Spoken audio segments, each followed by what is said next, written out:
కాళేశ్వరం ప్రాజెక్టులోని బ్యారేజీల నిర్మాణంలో చోటు చేసుకున్న లోపాలు అవకతవకలపై విచారణలో భాగంగా జస్టిస్ పినాకి చంద్రఘోష్ కమిషన్ ఇవాళ పలువురు తాజా మాజీ సీనియర్ ఐఏఎస్ అధికారులను విచారించనుంది.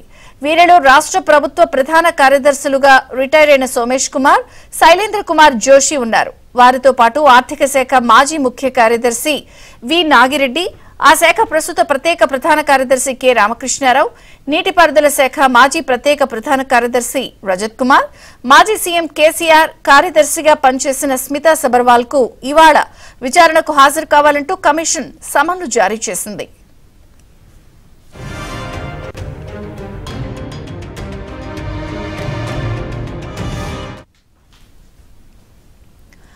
ఐఏఎస్లు మాజీ ఐఏఎస్ అధికారులు విచారణ ఇవాళ ఉదయం 11 నుంచి మధ్యాహ్నం 1 గంట వరకు జరగనుంది. ఆ తర్వాత కాళేశ్వరం ప్రాజెక్టులోని బ్యారేజ్ల నిర్మాణంపై విద్యుత్ రంగ నిపుణుడు కె రఘు మధ్యాహ్నం 2:30 జస్టిస్ పిసి ఘోష్ కమిషన్ కు పవర్ పాయింట్ ప్రెజెంటేషన్ ఇవ్వనున్నారు. బ్యారేజ్ల నిర్మాణంలో జరిగిన సాంకేతిక లోపాలు అవకతవకలపై సాక్ష్యాధారాలను సేకరించడానికి కమిషన్ ఆయన్ను విచారణకు పిలిపించింది.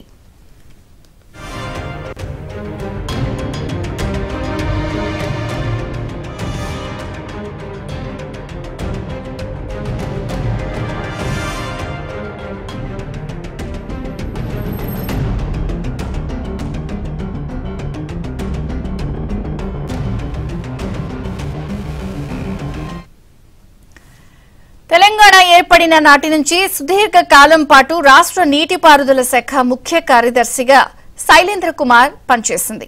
ఆయన సీఎస్ గా నియమితులైన నీటిపారుదల శాఖ ప్రత్యేక ప్రధాన కార్యదర్శిగా ఇన్ఛార్జ్ బాధ్యతల్లో కొనసాగారు.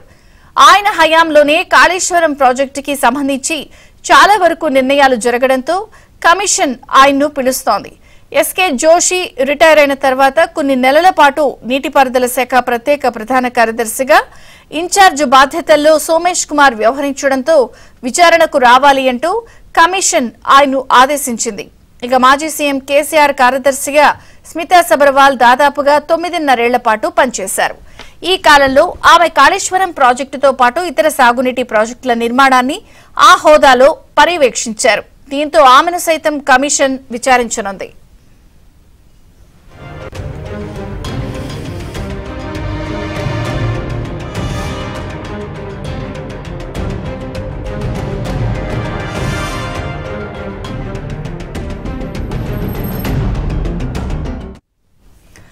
ఇక ఆర్థిక శాఖ ముఖ్య కార్యదర్శిగా కాళేశ్వరం ప్రాజెక్టుకి సంబంధించిన ఆర్థిక అంశాలైన రుణాల సమీకరణ, బడ్జెట్ కేటాయింపులు, బిల్లుల చెల్లింపులు తదితర వ్యవహారాల్లో కీలక పాత్ర పోషించిన రిటైర్డ్ ఐఏఎస్ అధికారి వి నాగిరెడ్డి ప్రస్తుత ఆర్థిక శాఖ ప్రత్యేక ప్రధాన కార్యదర్శి కె రామకృష్ణారావును కమిషన్ విచారణకు పిలిపించింది.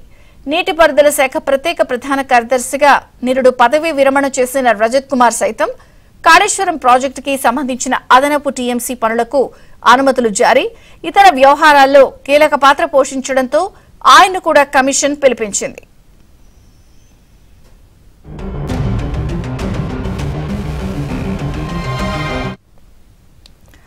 రైట్, మనం చూడొచ్చు నేడు కాళేశ్వరంపై ప్రస్తుత అలాగే మాజీ అధికారుల విచారణ జరగబోతోంది. పిసి ఘోష్ కమిషన్లు ఇప్పటికే సమన్లు జారీ చేసిన నేపథ్యంలో మాజీ సీఎస్లు సోమేష్ కుమార్, ఎస్కే జోషి వీరితో పాటు స్మితా సబర్వాల్ కూడా కమిషన్ ఎదుట హాజరు కావాల్సిన అవసరం ఉంది.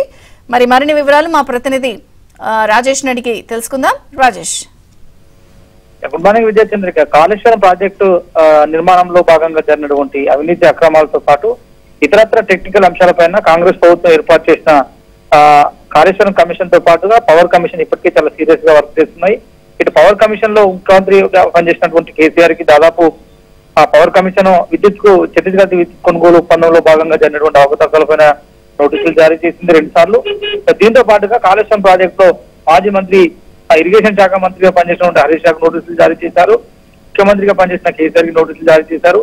అదేవిధంగా బహిరంగ మార్కెట్ లో ఎక్కడైతే మేడిగడ్డ, అన్నారం, సుందిల్లా బ్యారేజ్ లో నిర్మాణంలో జరిగినటువంటి ఇష్యూస్ పైన కాళేశ్వరం కమిషన్ ఏర్పాటు చేసినటువంటి వివిధ టెక్నికల్ అంశాలన్నింటినీ కూడా పరిగణలోకి తీసుకొని అఫిడవిట్ల రూపంలో వచ్చిన ఫిర్యాదులను కూడా ఎప్పటికప్పుడు సమీక్షిస్తూ అప్పట్లో పనిచేసినటువంటి ఇంజనీర్లు కావచ్చు, టెక్నికల్ నిపుణులందరినీ కూడా దశల వారీగా పిలిపించి విచారణ జరుపుతున్నటువంటి కాళేశ్వరం కమిషన్ తాజాగా మరోసారి అప్పట్లో ఈ వివిధ శాఖల్లో కీలకంగా పనిచేసినటువంటి ఐఏఎస్ అధికారులను సైతము విచారణకు రావాల్సిందిగా పేర్కొంటూ కొన్ని సామాన్లు జారీ చేసింది.